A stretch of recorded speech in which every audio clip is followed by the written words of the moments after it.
नमस्कार। औद्योगिक प्रशिक्षण संस्थानों के व्यवसाय वेल्डर के विषय सैद्धांतिक की पाठ्यचर्या में अंकित वेल्डिंग डिफेक्ट्स पर आज मैं प्रशिक्षण प्रदान करूंगा।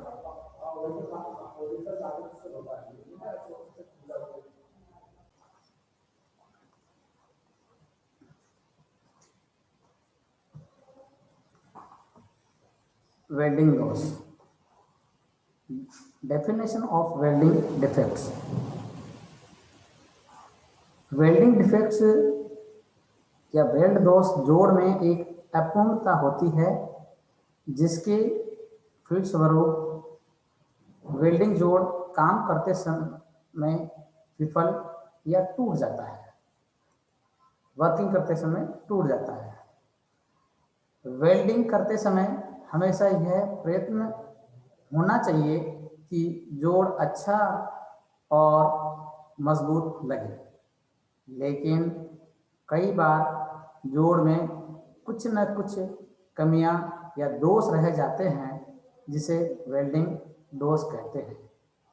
ये हमारी वेल्ड किए हुए जॉब में अपूर्णता को दर्शाते हैं।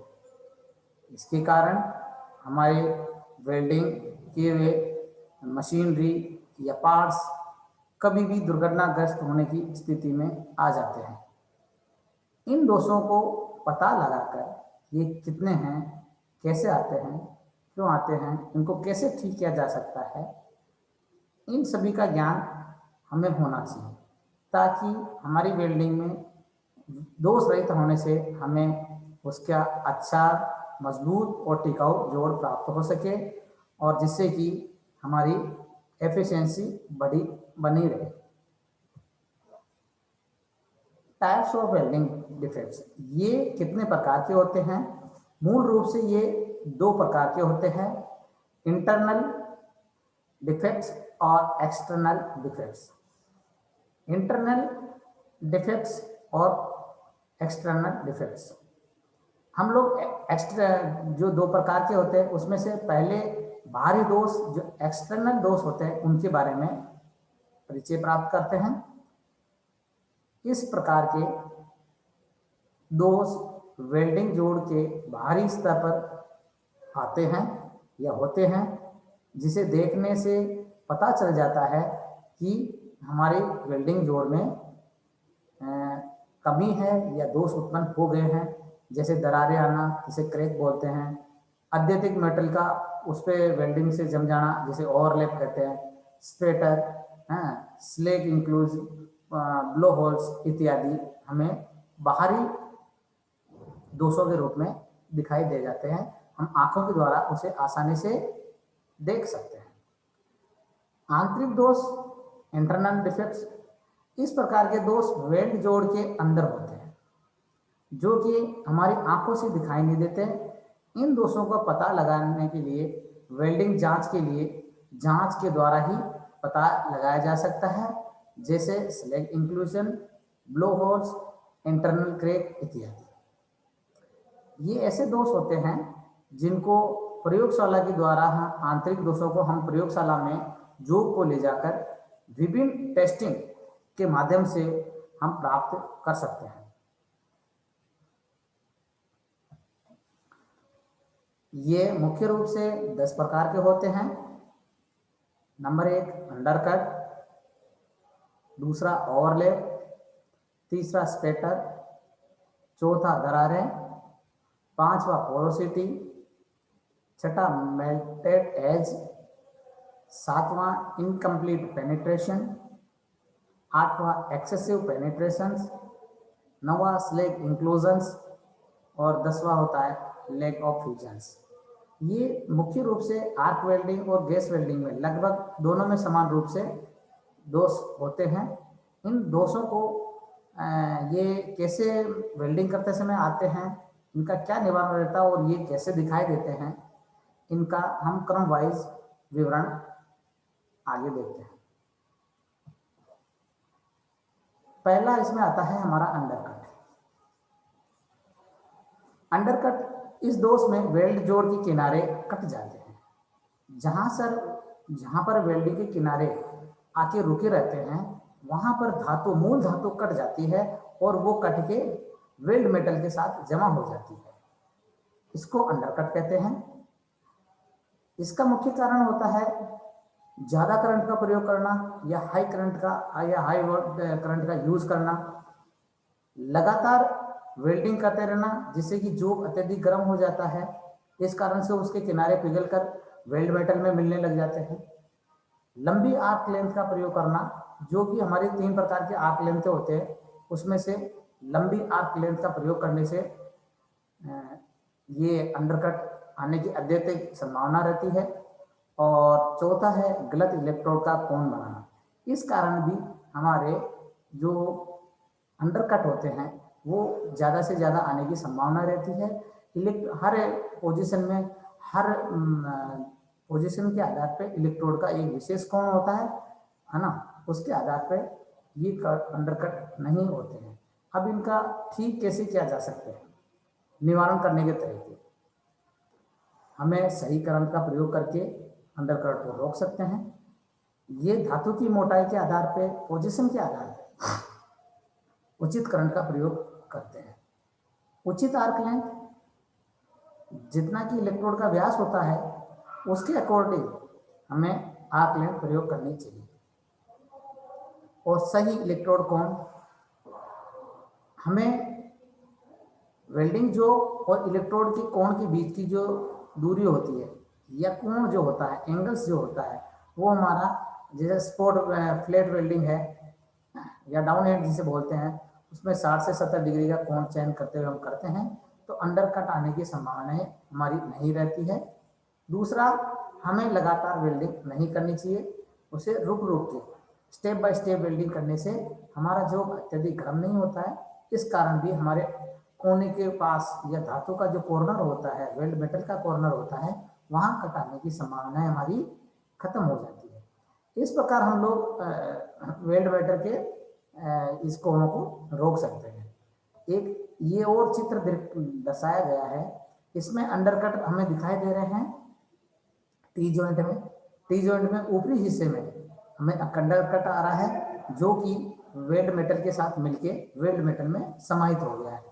और स्क्वायर बट जॉइंट में दोनों साइड में, वेल्ड के दोनों साइड में अंडरकट लगे हैं, यानी कि जो दो पार्ट्स जोड़ने वाले हैं उनके जो कॉर्नर होते हैं वो दोनों कोने वहां से कट चुके हैं। और इस कटने के कारण हमारा ये जो जॉब होता है वो काफी कमजोर हो जाता है और कभी भी टूटने की संभावनाएं बनी रहती है। तो ये चीज हमें रोकने क्यों आती है, जो मैंने बताए थे कारण, और कैसे रोके जाते हैं वो भी अपने कारण डिसाइड ठीक करने के निवारण भी बताए थे। इसी क्रम में हम लोग बढ़ते आगे तो 2 नंबर पे आता है हमारा ओवरलैप। इसमें वेल्ड जोड़ पर तापमान की अधिकता के कारण अतिरिक्त माल भर जाता है। यानी कि जो वेल्ड की वेल्डिंग कर रहे हैं उस समय हमारा टेम्परेचर ज़्यादा हो जाता है तो हमारा इलेक्ट्रोड तेज गति से पिघलकर और अतिरिक्त रूप से वहां पर वेल्ड के ऊपर फैल जाता है और अतिरिक्त हो जाता है। इसके कारण कैसे आते हैं, क्यों कारण है? बड़े व्यास के इलेक्ट्रोड का प्रयोग करना, साइज जो जितने हमें प्लेट के अकॉर्डिंग या जोब के अकॉर्डिंग जो मोटाई है उसके अकॉर्डिंग से ज़्यादा मोटे हम इलेक्ट्रोड प्रयोग करते हैं, उसके कारण आते हैं। दूसरा, वेल्डिंग की गति बिल्कुल कम हो जाती है। हमारी वेल्डिंग की जो पोजीशन के अनुसार हमें गति जो रखनी चाहिए वो हम बिल्कुल रुक के एकदम वहीं धीमी गति कर देते हैं, अकॉर्डिंग टू फ्यूजन नहीं चल पाते हैं, उसके कारण आते हैं। तीसरा, अधिक करंट, हम लोग करंट सेट प्रक्रिया बिना ही इलेक्ट्रोड का व्यास नहीं देखते हैं और जॉब की मोटाई नहीं देखते हैं, और बिना मोटाई और व्यास देखे उसके करंट सेटिंग करे बिना ही हम लोग ज़्यादा करंट करते हुए वेल्डिंग करने लग जाते हैं, इस कारण भी आते हैं। और इलेक्ट्रोड का गलत कोण बनने से भी हमारा जो है ओवरलैप वो निश्चित रूप से बनता है और वो दोष उत्पन्न हो जाता है। अब इनको ठीक करने के या निवारण के तरीके क्या हो सकते हैं? पहला है हमें सबसे पहले हमारे जोब की मोटाई और जो इलेक्ट्रोड के व्यास के अकॉर्डिंग हमें करंट सेट करना चाहिए। अगर हमारा करंट सही है जोब की मोटाई व व्यास एवं पोजीशन को देखते हुए, तो हमारा ये ओवरलैप आने के चांसेस नगण्य हो जाते हैं। नंबर 2 पे है सही आर्क लेंथ का प्रयोग करना। ये एक दूसरा कारण, इसको जो ओवरलैप को ठीक करना है, जितनी भी आर्क लेंथ होती है ना, तो उसको हम लोग सही अकॉर्डिंग टू इलेक्ट्रोड व्यास, कोर वायर के व्यास के अनुसार हमें रखनी चाहिए मीडियम आर्क लेंथ, तो उससे हमारा ओवरलैप आने के चांसेस खत्म हो जाते हैं। उचित वेल्डिंग से आता है। तीसरे नंबर पे काफ़ी इंपॉर्टेंट पॉइंट है, वो क्या है कि जो स्पीड होती है हमारी फ्यूजन के अकॉर्डिंग या गलनांक के अकॉर्डिंग, करंट के अकॉर्डिंग या पोजीशन के अकॉर्डिंग, अगर वो स्पीड हम मेंटेन नहीं करते हैं तो हमारी ओवरलैप आने की संभावनाएं नगण्य हो जाती है, और ये हमें अभ्यास से ही इसको हम लोग ठीक कर सकते हैं। नंबर 4 इलेक्ट्रोड का कोण सही करना। ये भी बहुत महत्वपूर्ण पॉइंट है। अगर इलेक्ट्रोड का हम लोग कोण सही रखेंगे तो हमारे ओवरलैप आने के चांसेस रहेंगे ही नहीं, ये आएंगे ही नहीं। नंबर 5 है उचित व्यास के इलेक्ट्रोड प्रयोग करना। हमारी जॉब की मोटाई, पोजीशंस इत्यादि को ध्यान में रखते हुए हमारे को सही साइज के मोटाई के अनुसार इलेक्ट्रोड का यूज करना चाहिए। जितना रिक्वायरमेंट हो उसी के अकॉर्डिंग हमें करना चाहिए। जैसा कि ओवरलैप होने का जो चित्र आ रहा है, हमारे जो डायग्राम दिख रहा है, उसमें एक स्क्वायर बट जॉइंट है, उसमें जो वेल्ड मेटल है वो काफ़ी ऊपर तक जा रहा है। रीएनफोर्समेंट एक निश्चित दूरी तक होता है, निश्चित हाइट तक होता है, उससे भी ज़्यादा एक्सेसिव, यानी कि 1/10 यानी कि 10वां भाग ज़्यादा हमारा उसमें माल फिल हो रहा है। इस कारण हमारा ये ओवरलैप दिखाई दे रहा है। और एक इमेज और देख रहे हैं हम लोग। इस इमेज में स्क्वायर बट जॉइंट है, तो उसमें जो ओवरलैप होके एक तरफ जो कि एक तरफ प्लेट पे अधिक माल के कारण दिखाई दे रहा है स्पष्ट रूप से। इस कारण हमें आभास हो रहा है कि हमें जितना माल वेल्डर के रूप में उसमें लगाना चाहिए था, उससे ज़्यादा हमारा माल वहाँ लग चुका है। इस कारण ये हमें देखकर हमें संज्ञान प्राप्त होता जाता है, और ये हम लोग न अपनी आंखों के द्वारा देख सकते हैं, और ये बाह्य दोष में आता है। नंबर 3 स्पेटर। ये भी हमारे एक्सटर्नल जो बाह्य दोष होते हैं उसी में आता है, इसे स्पेटर कहते हैं। वेल्डिंग करते समय जॉब के ऊपर मेटल के छोटे छोटे कण या बूंदों के रूप में जमा हो जाती है, जिसे वेल्ड की सुंदरता नष्ट हो जाती है, और इसे स्पेटर कहते हैं। ये मोल्डर पूल या वेल्ड मेटल के होते समय उसी में से छिटक कर, पिघलती हुई धातु में से छिटक कर वेल्ड धातु के ऊपर छोटे छोटे कणों के रूप में जमा हो जाते हैं, तो ये स्पेटर कहलाते हैं। कारण इनके ये क्यों आते हैं? अधिक करंट के प्रयोग के कारण। सबसे पहला पॉइंट यही कहलाता है हमारा, सबसे ज़्यादा करंट होगा तो हमारा धातु का छिद्राव ज़्यादा होगा, वो ज़्यादा इधर उधर पिघल के भगेगी। नंबर 2 लंबी आर्क लेंथ के कारण।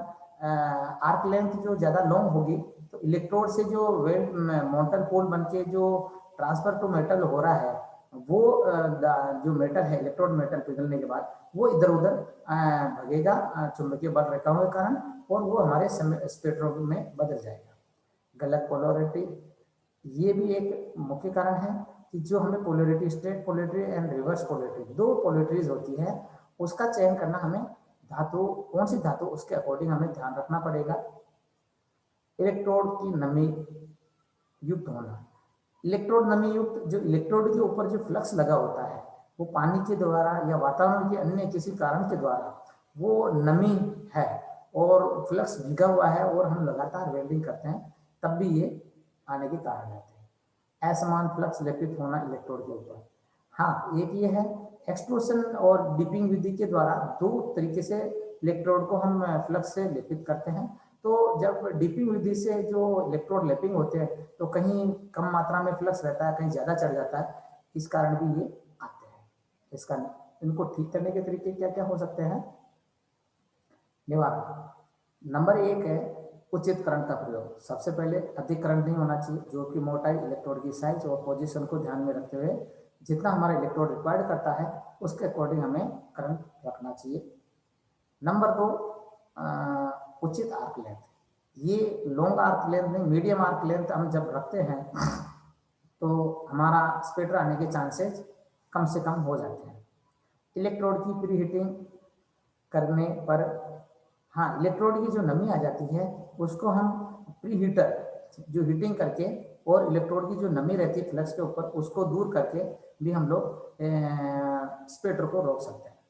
अच्छे फ्लक्स लेपित इलेक्ट्रोड का प्रयोग, हाँ, गुड क्वालिटी की लेपित इलेक्ट्रोड, है ना, कोटेड इलेक्ट्रोड हमें प्रयोग में लानी चाहिए, जिससे कि हमारी स्पेटर आने की संभावनाएं कम हो जाती है।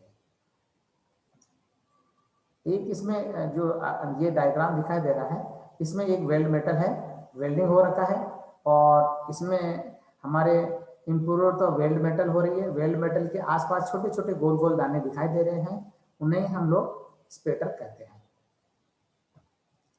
Number 4, cracks. ये भी बाह्य दोष है, आंखों के द्वारा देखा जा सकता है। वेल्डिंग बीड को ऊपर जो फ्लक्स या स्लैग जो पपड़ी जिसे बोलते हैं वो हटाने के बाद हम लोग इसको देख सकते हैं। इसमें वेल्ड बीड के ऊपर क्रैक आ जाता है, दरारें पड़ जाती है, इनमें वेल्ड कमजोर हो जाता है। कारण किस कारण से आते हैं? लॉन्ग आर्क बनी होने के कारण। लंबी आर्क बनाएंगे तब भी क्रैक आने की संभावना ज़्यादा से ज़्यादा रहती है। अधिक करंट होने पे भी ज़्यादा से ज़्यादा रहती है। वेल्ड मेटल का दोषपूर्ण युक्त होना, यानी कि सही वेल्ड मेटल का यूज नहीं होना, और कार्यखंड पर प्री हीट नहीं करना, यानी कि जो को पहले गर्म ना करने के कारण भी होता है। और तो pre heating and post heating के कारण। नंबर 5 आता है वेल्डिंग टेक्निक का गलत प्रयोग करना। वेल्डिंग टेक्निक है दो प्रकार से जो होती है, right to word to left to right और राइट टू लेफ्ट होती है। इनको अगर हम सही यूज नहीं करेंगे तब भी ये आने के कारण रहते हैं। इनको निवारण मीडियम आर्क लेंथ का प्रयोग करेंगे, तब हमारा ये क्रैक आने की संभावना कम रहती है। हम करंट का सही प्रयोग करेंगे तो भी हमारे क्रैक आने की संभावना कम हो जाती है। वेल्ड जॉब की पूर्णतः सफाई करना, वेल्ड के ऊपर मिट्टी, पेंट, जंग इत्यादि लगी हो तो हमें पहले उसको पूर्ण रूप से वायर ब्रश या अन्य केमिकल या रासायनिक विधि या अन्य किसी विधि के द्वारा संपूर्ण रूप से सफाई करने के बाद ही हमें वेल्ड पे वेल्डिंग करनी चाहिए। अगर इतना साफ कोर्स है जॉब तो वेल्डिंग में दरारें आने की संभावना कम हो जाती है। और जॉब को pre heating and post heating, welding करने से पहले प्री हीटिंग यानी कि 210 सेंटीग्रेड टेम्परेचर तक उसको हल्का गर्म करते हैं पूरे जॉब को, और वेल्डिंग होने के बाद भी, वेल्डिंग पूर्ण होने के बाद भी पुनः उसको 150 से 225 डिग्री टेम्परेचर तक हल्का गर्म करेंगे, और उसको बाद में जॉब को हम राख के अंदर रख देंगे, जिससे कि वो धीरे धीरे धीरे धीरे ठंडा हो। 5वां, उचित वेल्डिंग टेक्निक का प्रयोग। जब तक हम लोग उचित टेक्निक का प्रयोग नहीं करेंगे, किसी एक जॉब के दो भाग होते हैं, किसी एक जॉब के किनारे पर जब तक वेल्ड होता रहेगा तो दूसरे किनारे पर आसानी से दरारें हमें दिखती हुई प्रारंभ हो जाएगी, खिंचाव बल के कारण, इंटरनल जो फोर्स प्राप्त होता है इसके कारण। यानी कि इलेक्ट्रोड हमारा जो भी ग्रूव बना है या खांचा बना है या दो जॉब के टुकड़े हैं, उन दोनों के मध्य में चलना चाहिए। अगर एक तरफ चलेगा तो उसी तरफ से हीटिंग जोन बनेगा, और दूसरी जॉब से हीटिंग जोन नहीं बनने का कारण आंतरिक खिंचाव बल उत्पन्न होता है, और इससे वो वेल्ड मेटल में दरारें आने की संभावनाएं हो जाती है। जैसा कि ये हमें दिखाई दे रहा है डायग्राम के द्वारा, एक वेल्ड मेटल कर रखा है, उसके मध्य में से एक दरार दिख रही है, और इंटरनल धातु के इंटरनल भी दो छोटे छोटे दरारें हमें दिखाई दे रही है, जिससे कि ये पता लगता है कि हमारा किन्हीं कारणों से ये आई है, ये होता है। नंबर 5 आता पोरोसिटी। हाँ, पोरोसिटी, पोरोसिटी भी हम लोग बाह्य दोष में ही गिन सकते हैं। इसमें वेल्ड बीड के अंदर छिद्र या होल रह जाते हैं, छोटे छोटे पिन होल जिसे बोलते हैं, जिसमें स्लेग या हवा भरी रह जाती है, उन छिद्रों को पोरोसिटी कहते हैं। कारण, मुख्य कारण है नमी युक्त इलेक्ट्रोडों का प्रयोग करना।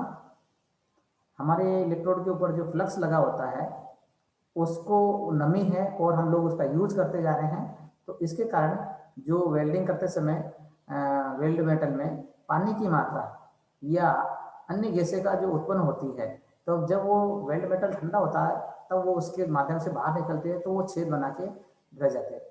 नंबर 2, जॉब की उचित सफाई ना होना।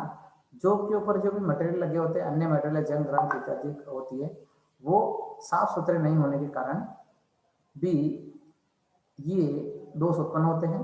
तीसरा, इलेक्ट्रोड में गंदी सामग्री का यूज है।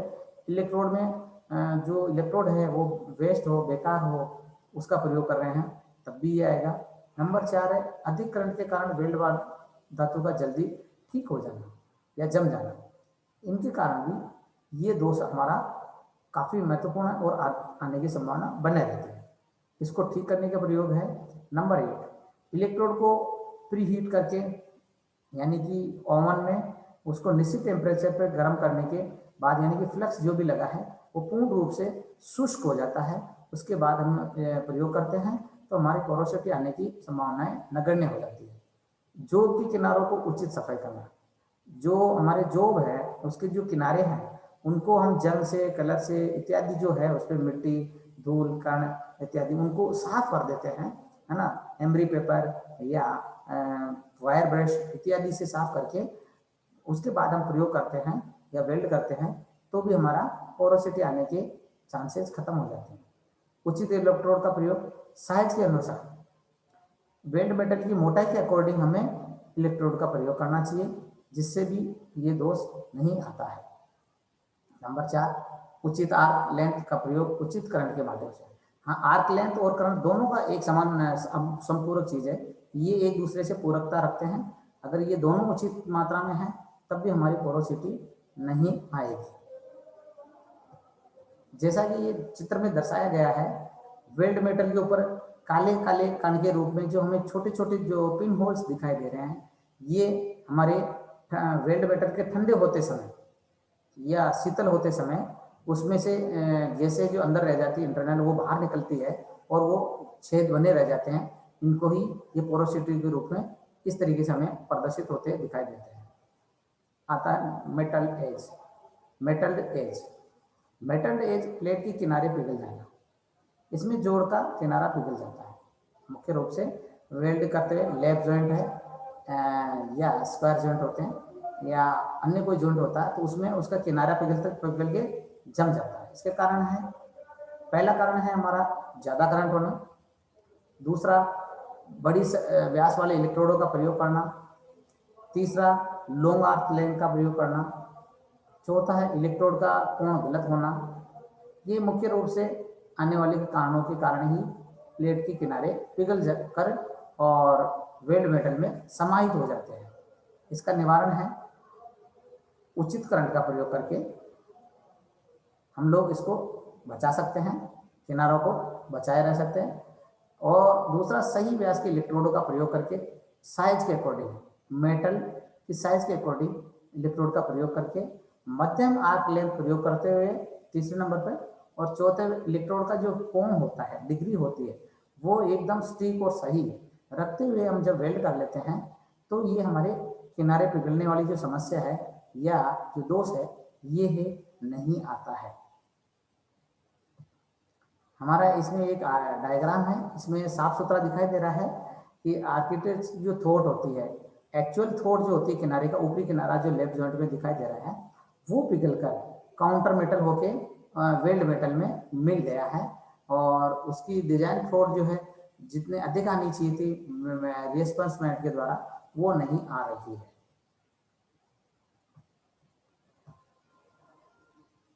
अब हमारा 7वां पॉइंट है इनकम्प्लीट पेनिट्रेशन, अपूर्ण मजबूती या पेनिट्रेशन, अधूरी पेनिट्रेशन। जब वेल्डिंग जॉब में फिलर मेटल गहराई तक नहीं पहुंचता है, निचले स्तर तक, और बेस मेटल के किनारे नहीं पिघलते हैं, तो ये इनकम्प्लीट पेनिट्रेशन कहलाती है। कारण, किनारों की बनावट का सही नहीं होना या सही नहीं करना या सही ना होना। जब किनारे बनाते हैं उनकी डिग्री, एंगल, कोण बनाते हैं वो सही नहीं होते, तब भी ऐसी समस्या आती है। वेल्डिंग गति का ज़्यादा हो जाना, एक तेज गति से चलते जाएंगे तो निचले किनारे तक वेल्ड मेटल के निचले किनारे तक हमारी वेल्ड मेटल नहीं पहुंचेगा और वो ऊपरी स्तर पे रह जाएगा। कम करंट का होना, अगर अकॉर्डिंग टू वेल्ड मोटाई के अनुसार, वेल्ड जॉब की मोटाई के अनुसार करंट नहीं है, तब भी हम लोग इसको ये इनकम्प्लीट पेनिट्रेशन प्राप्त होगी। बड़े व्यास के इलेक्ट्रोड प्रयोग करना, रिक्वायरमेंट के से भी ज़्यादा मोटाई के इलेक्ट्रोड जो व्यास होती है उनका प्रयोग करेंगे, तब भी ये हमें नहीं मिलेगा। पांचवा, रूट गैप नहीं देने के कारण, जो दो धातुओं के बीच में जो गैप देते हैं जिसे रूट गैप बोलते हैं, एक निश्चित मात्रा में दिया जाता है ना, मोटाई के जेब की मोटाई के अनुसार, वो नहीं देते हैं तो 100% हमारे इनकम्प्लीट पेनिट्रेशन आने की संभावना बनी रहती है। इनको ठीक करने के लिए तरीके क्या क्या है? उचित किनारों की बनावट, VJU grooving welding, single weld, double weld, J groove इत्यादि जो भी हमारी ग्रूविंग होती है या किनारे घसे जाने की विधियाँ होती है, वो किनारे हमें मोटाई के अकॉर्डिंग रखने चाहिए, जिससे कि हमारी पेंदे तक, जॉब के पेंदे तक वेल्डिंग का फ्लो बनता जाए और मोमेंट फोल्ड बने और वेल्ड हो जाए। उचित करंट का प्रयोग, सही करंट का प्रयोग ही करेंगे। कम करंट से हमारे पास, जब तक कम करंट रखेंगे तो पेंदे तक नहीं पहुंच पाएगा पेनिट्रेशन, और जितना मोटाई है उसके अकॉर्डिंग करंट रखेंगे इलेक्ट्रोड के साइज के अनुसार, तब भी हमारा करंट नीचे तक पहुंचेगा। नंबर 3 है उचित वेल्डिंग गति का होना। जितनी रिक्वायरमेंट होती है, जिस पोजीशन के अनुसार, उस गति के अनुसार हमें वेल्डिंग गति रखनी चाहिए। सही साइज के इलेक्ट्रोड का प्रयोग करना चाहिए। और लास्ट में 5वां, उचित गैप में यानी रूट पेनिट्रेशन मांग के अनुरूप रखना चाहिए। ये चित्र के अनुसार दिखाई दे रहा है सिंगल वी बॉन्ड जॉइंट था, जिसकी जो नीचे इनकम्प्लीट पेनिट्रेशन, नीचे तीर के निशान से हमें प्रदर्शित हो रहा है कि यहाँ पर मेटल है, नीचे तक नहीं पिघल के आने के कारण ये बना हुआ रह गया है, और ये हमारा इसको हम लोग कहेंगे इनकम्प्लीट पेनिट्रेशन, पूर्ण रूप से नहीं है। 8वें नंबर आता है एक्सेसिव पेनिट्रेशन, यानी कि पेनिट्रेशन की अधिकता। जॉब में अधिक फिलर मेटल गहराई तक अधिक मात्रा में जमा हो जाता है, उसे हम अधिक पेनिट्रेशन या एक्सेसिव पेनिट्रेशन कहते हैं। कारण, किन कारणों से आता है? अधिक किनारों की बनावट के कारण पर, कम व्यास के इलेक्ट्रोड का प्रयोग करने पर, और वेल्डिंग गति के कम होने पर। इन 3 कारणों के कारण ये एक्सेसिव पेनिट्रेशन आने की संभावना रहती है। इनको निवारित कैसे किया जाए? उचित किनारों की बनावट, हमें जो कि मोटाई की रिक्वायरमेंट के अनुसार जो किनारे होते हैं, V, single V, double V, single J, U आदि किनारे जो हम बनाते हैं रेती के द्वारा या अन्य किसी विधि के द्वारा, तो वो सही बने होने चाहिए, उचित होने चाहिए, उचित डिग्री में होने चाहिए।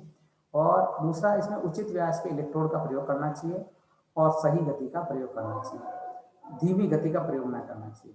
जैसा कि चित्र में दर्शाया जा रहा है कि हमारा जो एक्सेसिव होता है मटेरियल, वो नीचे की तरफ काफ़ी मात्रा में पेनिट्रेट होके निकला हुआ, और उसकी चौड़ाई विड्थ भी ज़्यादा हो गई है, और वो निकल के हमारी जॉब के नीचे से जा रहा है, तो इसको हम लोग कहेंगे एक्सेसिव पेनिट्रेशन। उसके बाद आता है स्लैग इंक्लूजन, यानी कि धातुमल, वेल्ड मेटल में जो पपड़ी या स्लैग मेटल होता है, वो धातु के अंदर, वेल्ड मेटल के अंदर फंसा रह जाता है, स्लैग इंक्लूजन कहलाता है। इसमें वेल्ड बीड के अंदर मेल या स्लैग व कचरा रह जाता है और वो अंदर ही बना रह जाता है, बाहर की तरफ नहीं निकलता है, तो स्लैग इंक्लूजन कहलाता है। ये किन कारणों से आता है? जो कि उचित सफाई न होना, अधिक करंट का होना, धातु का शीघ्रता से ठंडा होकर जम जाना, और उचित तकनीक का प्रयोग न होने के कारण, गलत किनारों की बनावट, मल्टी बीड में प्रयुक्त रंग की सफाई न होने के कारण। ये मुख्य रूप से 6 कारण हैं। इनको निवारित कैसे करते हैं? जॉब की उचित सफाई करके, सबसे पहले तो जॉब की उचित सफाई करेंगे, तब भी स्लैग इंक्लूजन आने की संभावना न रहेगी। उचित करंट का प्रयोग करना ही पड़ेगा, नहीं करेंगे तब भी आने की संभावना बनी रहती है। जितनी रिक्वायरमेंट है, जो कि मोटाई और इलेक्ट्रोड पोजिशन के अनुसार, तो करंट रखना पड़ेगा। प्रत्येक वेल्ड बीड के बाद पूर्ण रूप से सफाई करनी पड़ेगी, वायर ब्रश, चिपिंग हैमर के माध्यम से, अन्य किसी औजारों के माध्यम से। जो स्लैग ऑलरेडी जमा है तो पूर्ण रूप से साफ करना पड़ेगा। बिना सफाई किए हुए उस पर पुनः वेल्डिंग नहीं करेंगे, उचित वेल्डिंग तकनीक का प्रयोग करेंगे और सही किनारों की बनावट होगी। अब ये एक चित्र में दिखाया गया है, वेल्ड मेटल हो रहा है, उसके अंदर हमारे पास काले काले कलर से स्लेक अंदर रह गया है और वेल्ड पूर्ण हो गई है। तो ये स्लेक इंक्लूजन का ही पार्ट है। हमारा अंतिम जो दोष है वो है लेक ऑफ फ्यूजन्स, गलने में कमी। इलेक्ट्रोड की गलने में या वेल्ड मेटल की गलने में कमी जो रह जाती है, इसमें वेल्ड पूर्णतया नहीं गलता है तथा गहराई तक नहीं पहुंचता है, तो लेक ऑफ फ्यूजन कहलाता है। कारण कम करंट के कारण पहला, दूसरा जॉब की उचित सफाई न होना, तो और तीसरा हेवी कोटेड इलेक्ट्रोड का प्रयोग होना, और चौथा शॉर्ट आर्क लेंथ का प्रयोग। इन 4 कारणों के कारण लेक ऑफ फ्यूजन हमारा आता है। इनको निवारित कैसे किया जाए? नंबर 1, उचित करंट का प्रयोग करेंगे तब भी इसको ठीक किया जा सकता है। नंबर 2, जॉब की उचित सफाई करके उस पर रंग पेंट इत्यादि, जंग है, धातुमल है या अन्य मिट्टी है, उनको साफ करके भी लेक ऑफ फ्यूजन को रोक सकते हैं। तीसरा है उचित इलेक्ट्रोड का प्रयोग करके सही साइज के अकॉर्डिंग इलेक्ट्रोड प्रयोग करेंगे तब भी इसको रोक सकते हैं, और मध्यम आर्क लेंथ का प्रयोग करके इसको रोक सकते हैं। नहीं कि शॉर्ट आर्क प्रयोग करेंगे, हमें मध्यम आर्क प्रयोग करेंगे तो हमें ये आने की संभावनाएं नहीं रहेगी। लेक ऑफ फ्यूजन्स जैसा कि हमारे चित्र में दर्शाया गया है कि लेक साइड वाल पे आ गया है, और इंटरनल लेक इंटरनल रन जो एक के ऊपर एक रन लगाई है उसके ऊपर भी आ गया है, और लेक ऑफ रूट फ्यूजन यानी कि नीचे के किनारे की जो रूट जड़ के किनारे हैं उनको नहीं पिघला, वहाँ ये किनारा बाकी रह गया है, वो फ्यूजन नहीं हुआ है, वहाँ पर भी हमारे ये लेक ऑफ फ्यूजन्स दर्शाया जा रहा है। तो 3 प्रकार से इस तरीके से आता है। तो आज अभी विभिन्न प्रकार के जो वेल्डिंग प्रक्रिया में आने वाले दोष वो कैसे आते हैं, किस प्रकार आते हैं, उनको किस प्रकार ठीक किया जाता है। तो आज मैंने वेल्डिंग के दोष पर आपको प्रशिक्षण प्रदान किया है। आशा है आपको यह प्रशिक्षण भविष्य हेतु मददगार होगा। धन्यवाद।